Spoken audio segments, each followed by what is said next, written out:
Hello, ethics class. I'm Matthew Albright. I wanted to get us started on the discussion this week. The discussion starts with Plato's idea of evil and his statement that no one knowingly does evil. I wanted to kind of walk that through so everybody grasps it, and then we can discuss within the discussion pages whether we actually agree with it or not. So Plato's idea, and really all of the Greeks' idea, comes from this very high emphasis on knowledge, especially self-knowledge, knowing thyself. Socrates started it, and then Plato blew it into a whole philosophy. The idea then is that the more knowledge I have, especially the more self-aware I am, the more I'm knowledgeable about what my body needs, that I'm knowledgeable about what my brain needs or what my intellect needs. The more you have that, first, Plato says, makes you happy. He also said the more knowledge you have, the more good you are, because you become more and more aware of, really, to talk plainly, what is good for you. So when he says that no one knowingly does evil, another way of saying that is that people who we call evil, say criminals, thieves, rapists, murderers, that he's not saying that they don't know that they're doing bad. He's not saying that they don't know the rules of society, the rules of the road. He's not saying that they're ignorant of that. What he's saying is that they are ignorant of what good is, what it means to be good. And notice that, again, they are the Greeks, all the Greeks, but Plato is equivocating goodness with happiness. If you pursue the good, if you attempt to do good, then you will be happy. Psychologically, physically, all of that, you will be happy. So let's take your common criminal. Your common criminal rips off a 7 to 11, steals a car, goes driving through the Texas deserts, drinking whiskey. Okay? We would say, well, that criminal knows well what the rules of Texas are, and that he's going against society's laws, and that he may end up in jail. What Plato would say is, yes, but he doesn't know that what he is doing is not good for him, that what he is doing will not bring him happiness. In fact, if you were to talk to that criminal would say, I did it because I wanted to. I did it because it made me happy. I got a thrill off of it. I wanted money, right? In other words, what Plato called artificial goods is what criminals go after. They're bright and shiny things that seem like they're good, that seem like if we can own them, then we'll feel good, but which are really artificial and really have nothing to do with good. Plato's saying that when you hook onto these bright and shiny things, money, fame, power, these things, they could be tools to happiness, but they don't equal happiness. And if you don't know that, then you don't have knowledge, and you may do evil.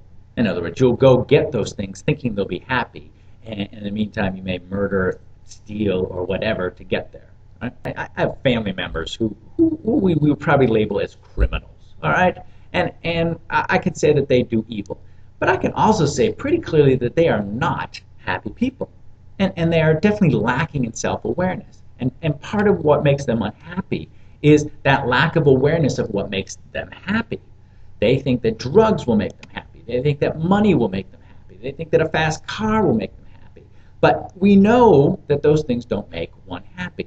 Now, this is, aside from a discussion of what makes people happy, but just talking about people who do evil.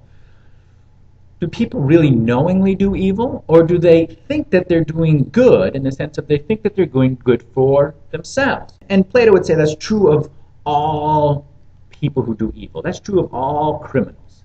They think they're doing good. They think they're going to get some pleasure from this, but the pleasure is fleeting, and pleasure, of course, does not equal happiness. We can all get pleasure, but pleasure is tentative, it's temporary, it doesn't stick around like what the Greeks called goodness, what the Greeks called happiness.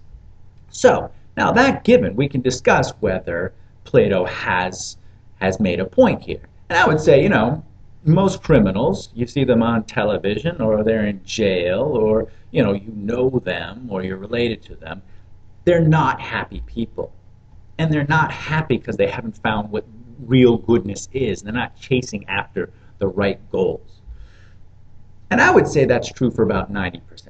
If we really knew what was good for us, and forget the criminals, right? Again, I had a McDonald's this morning. Now, half my brain was saying this is going to be good, right?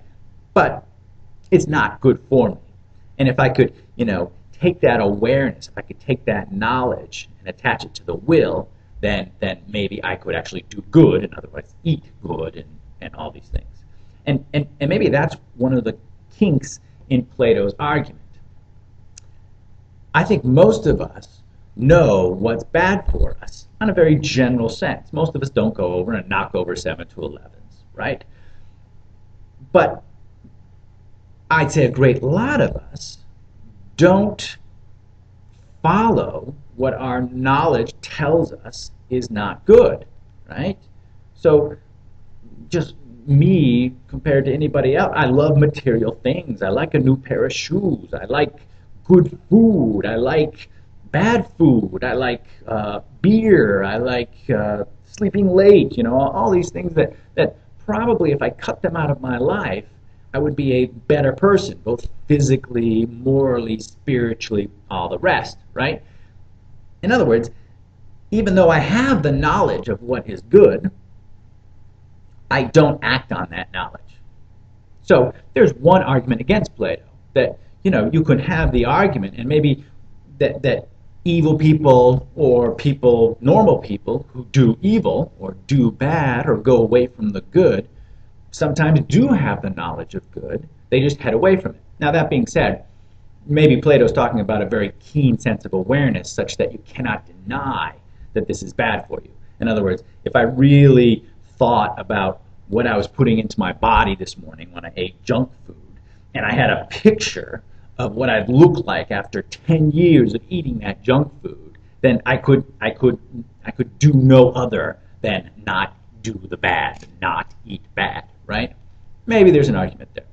Anyway, I play with these ideas. I just wanted us to understand what Plato was saying when he said, no one knowingly does evil. And then think about it in your own head. When you do bad things, when you have done bad things, did you do them because you thought you'd get some pleasure from them? Did you think that some good for yourself would come from them? Or did you go with it full knowledge that it was evil and it was going to be bad and you still did it? And then, of course, at the end of the day, were you happy with your decision, right? Did you come out and say, well, I knew it was bad, I did it was bad, and yet I got some profit from it, I got some advantage from it, and I'm perfectly happy with the fact that I did bad. Play with those ideas. Do people knowingly do evil? Good luck.